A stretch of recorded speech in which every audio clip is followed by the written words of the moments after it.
Slow, underpowered, outgunned. That's how British tanks are often remembered in World War II. But were they really that bad? Or just misunderstood and underrated? At the start of World War II, Britain had more tanks than Germany, but numbers weren't everything. British tank design was shaped by outdated thinking. Tanks were split into two main categories. Infantry tanks, heavy and slow, meant to support foot soldiers.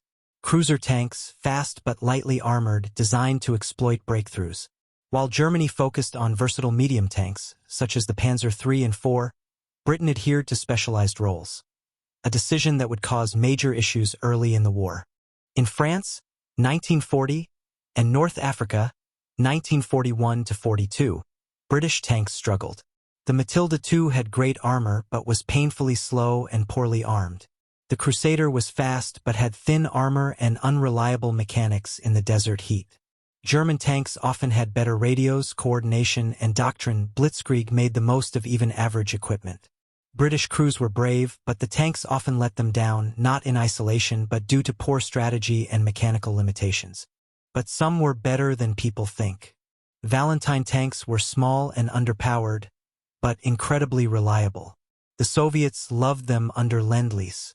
Churchill tanks were heavily armored, and later versions packed a serious punch. At Dieppe and D-Day they were key. Cromwell tanks were fast, well-armored, and finally started to compete with German armor. And don't forget the Comet, a late-war tank armed with a high-velocity 77mm gun. A step toward the post-war Centurion, one of the best tanks of the 20th century.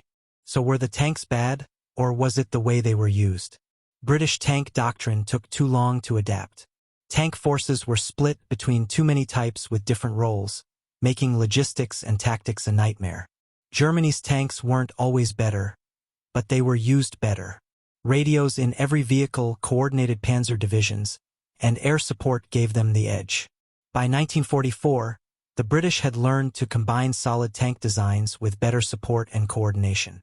But by then, American Shermans were doing much of the heavy lifting. Thanks for watching Quick History. Comment below. What do you think was Britain's best tank of the war? Don't forget to like, subscribe, and check out our other tank history videos.